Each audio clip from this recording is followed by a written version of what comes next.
നമസ്കാരം. എല്ലാ ദിവസവും രാവിലെയുള്ള പ്രീ മാർക്കറ്റ് റിപ്പോർട്ടിലേക്ക് കിടക്കാം. ഞാൻ സിയാദ് ഇല്ലിക്കൽ.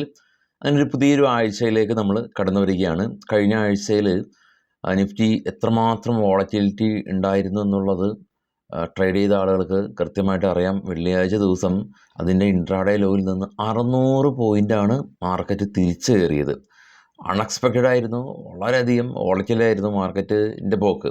അപ്പോൾ അതുകൊണ്ട് തന്നെ നമ്മളൊരു പൊസിഷൻസൊക്കെ എടുത്തതിന് ശേഷം അതൊക്കെ ഓട്ടോ എക്സ്പയറി ആകുമെന്നുള്ള രീതിയിലൊന്നും ഇരിക്കാനായിട്ട് പറ്റില്ല. കാരണം 3:30 വരെ നമ്മൾ കൃത്യമായിട്ട് മാർക്കറ്റിൽ ഫോക്കസ് ചെയ്തിരിക്കണം. ഏത് മൊമെൻറ്റിൽ വേണമെങ്കിലും ഒരു റിക്കവറി, ഷാർപ്പ് റിക്കവറി ഉണ്ടാവാം. ഈ ഒരാഴ്ച വ്യാഴാഴ്ച ദിവസമാണ് US-ൽ നിന്ന് ഇൻട്രസ്റ്റ് റേറ്റ് തീരുമാനങ്ങൾ വരുന്നത്. അപ്പോൾ ഡൊണാൾഡ് ട്രംപ് അധികാരത്തിന് ശേഷം വരുന്ന ഒരു ലോകം തന്നെ ഉറ്റുനോക്കുന്ന ഏറ്റവും വലിയ ഒരു കീ ഇവൻ്റാണ് US-ലെ ഇൻട്രസ്റ്റ് റേറ്റ് ഡിസിഷൻ.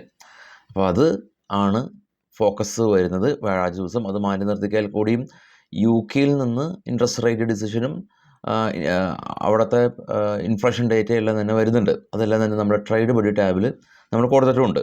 അപ്പോൾ അതെല്ലാം തന്നെ ചെക്ക് ചെയ്യാം. ഡിവിഡൻറ്റും IPOയും മറ്റുള്ള ഡീറ്റെയിൽസും ട്രേഡ് ബഡിയിൽ ലഭ്യമാണ്.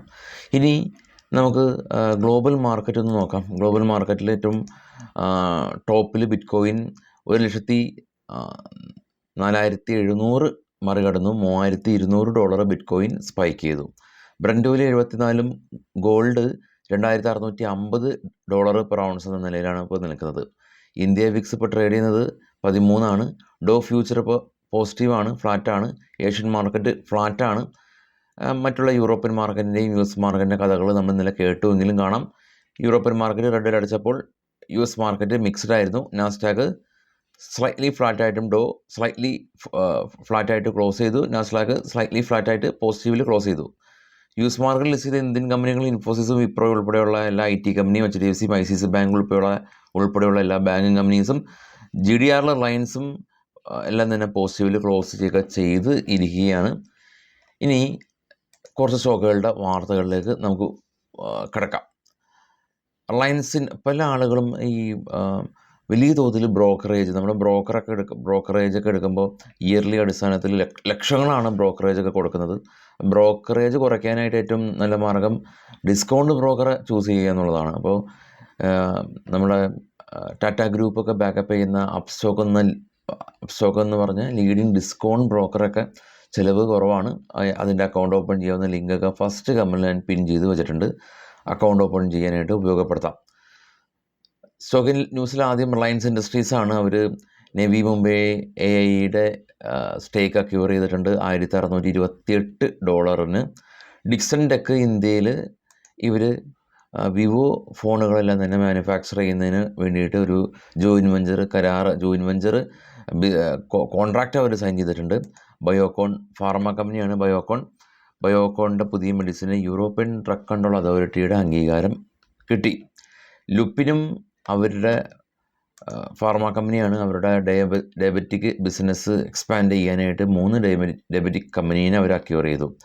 ഓറോവിൻ്റെ ഫാർമ കമ്പനിക്കും അവരുടെ 3 മെഡിസിന് യൂറോപ്യൻ ഡ്രഗ് കൺട്രോൾ അതോറിറ്റിയുടെ അംഗീകാരം ലഭിച്ചു. പ്രീമിയർ എക്സ്പ്ലോസീവ് കമ്പനി ഇവർ എയറോസ്പേസ് പ്രൊഡക്റ്റായിട്ട് ഒരു ബിസിനസ് കോൺട്രാക്റ്റ് സൈൻ ചെയ്തു. ഇന്നലെ നമ്മൾ ഡിസ്കസ് ചെയ്ത ന്യൂസാണ്. ജീനസ് പവർ കമ്പനി ഇവരുടെ സ്മാർട്ട് മീറ്റർ നിർമ്മിക്കുന്ന ആസാം പ്ലാന്റിൻ്റെ കൊമേഴ്ഷ്യൽ പ്രൊഡക്ഷൻ ആരംഭിച്ചു. JP power and venture company ഇവർക്ക് ആന്ധ്രാപ്രദേശ് മൈനിങ് കോർപ്പറേഷൻ 1,334 കോടി രൂപയുടെ ഒരു പെനാൽറ്റി ചുമത്തിയിരുന്നു. അപ്പോൾ ഈ ഒരു തീരുമാനത്തിന് സ്റ്റേ വന്നിട്ടുണ്ടെന്നുള്ള ഒരു ന്യൂസുണ്ട്. JK പവർ A4A3 പേപ്പർ നിർമ്മാണ കമ്പനിയാണ്. ഇപ്പോൾ ഇവർ രാധം വെൽപാക്ക് കമ്പനിയുടെ സ്റ്റേക്ക് അക്യൂർ ചെയ്തു. എയറോഫിക്സ് ഇൻഡസ്ട്രീസ് കമ്പനി 400 കോടി രൂപ ക്വാളിഫൈഡ് ഇൻസ്റ്റിറ്റ്യൂഷണൽ പ്ലേസ്മെൻറ്റിലൂടെ ഫണ്ട് റൈസ് ചെയ്യുന്നുണ്ട്. അഫ്കോൺ ഇൻഫ്ര കമ്പനിക്ക് 1,007 കോടി രൂപയുടെ ഒരു ഓർഡർ കിട്ടി. ഡാം ക്യാപിറ്റൽ കമ്പനി പുതിയ IPOയിലേക്ക് വരുന്ന കമ്പനിയാണ്. ഇവരുടെ പ്രൈസ് റേഞ്ച് 269-283 പ്രൈസ് റേഞ്ച് തീരുമാനിച്ചു. ഡിസംബർ 19 ഇത് ഓപ്പൺ ആവുന്നത്. ഡിസംബർ 23 IPO ക്ലോസ് ആവും. ഭാരത് ഫോർജ് കമ്പനി ഇവർ എഡ്ജലബിൾ SPയുടെ 25% സ്റ്റേക്ക് അക്യൂർ ചെയ്തു. JBL പവർ സിസ്റ്റം കമ്പനി 1,524 കോടി രൂപയുടെ ഓർഡർ ലഭിച്ചു. 63 മൂൺ ടെക്നോളജി കമ്പനി ഇവർ 1,950 കോടി രൂപയുടെ ഒരു ഓർഡർ നാഷണൽ സ്പോർട്സ് എക്സ്ചേഞ്ച് ലിമിറ്റഡായിട്ട് സൈൻ ചെയ്തു. ഹാപ്പി ഫോർജിങ് കമ്പനി 140 കോടി രൂപയുടെ ഓർഡർ ലഭിച്ചു. Global Spirit company alcoholic business ചെയ്യുന്ന കമ്പനിയാണ്. ഇവരുടെ ബ്രാൻഡ് UP-യിൽ ലോഞ്ച് ചെയ്തു. ബ്രൈറ്റ് ക്രോം ഗ്രൂപ്പ് കമ്പനിയുടെ കമ്പനി വക്താക്കൾ പറഞ്ഞിരിക്കുന്നത്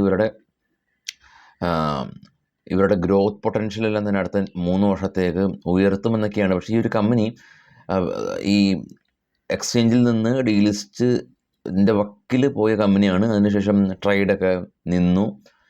അതിനുശേഷം എല്ലാ തിങ്കളാഴ്ചയും ഓപ്പണായി. അങ്ങനെ പോകുന്നൊരു കമ്പനിയാണ്. അപ്പോൾ ഇതിൽ ഒരുപാട് ആളുകൾക്ക് ഇൻവെസ്റ്റ്മെൻ്റ് ഒക്കെ നടത്തി പൈസ സ്റ്റക്കായി പോയിട്ടുണ്ട്. അപ്പോൾ അവർക്ക് വേണ്ടി ഒരു ന്യൂസാണ്. അല്ലാതെ ഇതൊരു കമ്പനിയിൽ ഗ്രോത്ത് പൊട്ടൻഷ്യൽ ഉണ്ടായി എന്ന് പറഞ്ഞ രീതിയിൽ പുതിയതായിട്ടുള്ള ആളുകളൊന്നും തന്നെ ഇത്തരത്തിലുള്ള കമ്പനീസിലൊന്നും ഫോക്കസ് ചെയ്യരുത്. സ്വിഗ്ഗിയുടെ ന്യൂസ് ഇന്നലെ മിസ്സായിരുന്നു. സ്വിഗ്ഗി സീൻ എന്ന് പറഞ്ഞ പേരിൽ ഇവരുടെ ഈ ഷോസ് എല്ലാം തന്നെ ബുക്ക് ചെയ്യുക, ഈവൻറ്റിൻ്റെ ടിക്കറ്റ് ബുക്ക് ചെയ്യുക എന്നുള്ള പുതിയ ഒരു ഫീച്ചർ ഇവർ ആരംഭിച്ചിട്ടുണ്ട്. അപ്പോൾ മറ്റുള്ള ന്യൂസുകൾ വൈകിട്ട് 7 മണിക്കായിട്ട് എത്താം. എല്ലാവർക്കും ശുഭദിനം. വീണ്ടും താങ്ക് യു.